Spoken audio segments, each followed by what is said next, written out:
স্বাধীনতা শব্দটি শুনলেই আমাদের মনে আসে এক অসীম শক্তির অনুভূতি।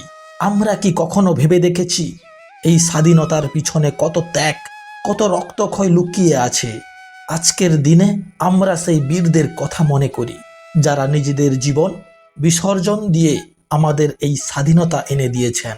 সর্বপ্রথমে সকলকে স্বাধীন ভারতের স্বাধীনতা দিবসের শুভেচ্ছা জানাই। আজকের শুরু করতে চাই 1931 সালের মার্চ মাসের এক রাতের গল্প দিয়ে, যখন 23 বছরের এক তরুণ স্বাধীনতা সংগ্রামীকে ইংরেজরা গ্রেপ্তার করে জেলে নিয়ে যায় এবং মৃত্যুদণ্ড দেয়। তার অপরাধ শুধু এইটুকু ছিল যে সে ভারতকে স্বাধীন দেখতে চেয়েছিল। ইংরেজরা কখনোই ভারতকে স্বাধীন দেখতে চাইতো না। এই 23 বছরের তরুণ, যার নাম ছিল ভগৎ সিং, যখন ফাঁসির সাজা শুনতে পেল, তখন ফাঁসির কিছুক্ষণ আগে তার মা তাকে জেলে দেখতে আসেন। 1931 সালের সেই রাতটি ছিল ভীষণ কালো এবং নীরব। জেলের ভেতরে এক কোণে এক মা আর তার সন্তানের মধ্যে শেষ কথোপকথন চলছিল। এই আলোচনা শুধু শব্দের আদান প্রদান ছিল না, বরং একটি মায়ের স্নেহ আর একটি সন্তানের আত্মত্যাগের প্রতিজ্ঞার গল্প ছিল। মায়ের চোখে জল ছিল, কিন্তু হৃদয়ে গর্ব ছিল। জেলার মাকে ভেতরে নিয়ে গিয়ে সেই কুঠিরিতে নিয়ে গেল যেখানে ভগৎ সিং ছিল। মাকে দেখে ভগৎ সিং দাঁড়িয়ে যায়। তার মুখে এক চিলতে হাসি ফুটে ওঠে, যা মায়ের হৃদয়ে সান্ত্বনা আনে। মা জানেন যে তার সন্তান ফাঁসিতে ঝুলবে। ভগৎ সিং হাসতে হাসতে বলে, মা, আমি জানতাম আপনি আসবেন। মা চোখের জল মুছছে বললেন, খোকা, তোমায় ছাড়া এই পৃথিবী কেমন হবে? আমি তোমাকে প্রতি মুহূর্তে মনে করব। ভগৎ সিং মায়ের হাত ধরে বলে, মা, আমার এই সিদ্ধান্ত আপনার জন্য কষ্টকর, কিন্তু আমি দেশের জন্য বেঁচে থাকার এবং মরার প্রতিজ্ঞা করেছি। আজ সেই দিন।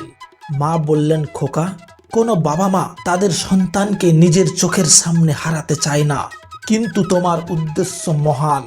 তোমার প্রতি আমার গর্ব আছে। ভগৎ সিং বললেন, আমার মৃত্যু বৃথা যাবে না। আমি লাখো লাখো মানুষের জন্য মরছি, যারা স্বাধীনতার অপেক্ষা করছে। আমার আত্মত্যাগ একদিন এই দেশকে স্বাধীন করবে। যদি আজ একজন ভগৎ সিং মৃত্যুবরণ করে, তবে এই দেশের হাজার হাজার ভগৎ সিং জন্ম নেবে। শহীদের চিতায় প্রতি বছর মেলা বসবে এবং স্বাধীনতার জন্য জীবন দান করা এই মহান ব্যক্তিদের স্মৃতি লেখা থাকবে। আজকের স্বাধীন ভারতের প্রতিটি নিঃশ্বাস আমাদের বহু স্বাধীনতা সংগ্রামীদের রক্তের বিনিময়ে পাওয়া। আমাদের এই স্বাধীনতা কোনো দানে পাওয়া নয়, বরং অনেক বীরের আত্মত্যাগের ফল। এই স্বাধীনতা অর্জনের জন্য অসংখ্য মা তাদের সন্তানের হারিয়েছেন।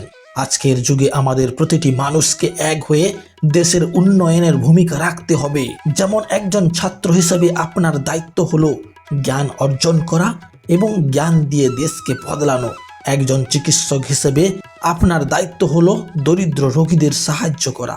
যে কোনো পেশায় আপনি যাই করছেন, নিজেকে জিজ্ঞাসা করুন, এই কাজটি দেশের উন্নয়নের সহায়তা করছে কিনা। যদি হ্যাঁ হয়, তবে সেই কাজে উৎসর্গ করুন। আমাদের সেই ভারত নির্মাণ করতে হবে যেখানে প্রত্যেকের সমান সুযোগ থাকবে, কেউ অনাহারে থাকবে না এবং প্রতিটি শিশু শিক্ষার অধিকার পাবে। আমাদের হাজার বছরের পুরনো সংস্কৃতি বজায় রাখতে হবে। বন্ধুরা, স্বাধীনতা দিবসে সকলকে শ্রদ্ধা ও ভালোবাসা জানাই। আমাদের শহীদের আত্মত্যাগ কখনো ভুলবেন না। যারা কিছু করেছেন তাদের পূর্ণ উৎসাহ দিন এবং আমাদের দেশকে বিশ্বের মাঝে এক গৌরবময় দেশ হিসেবে চিহ্নিত করুন।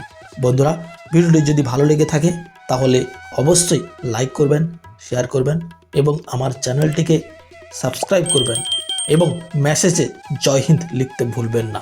ধন্যবাদ।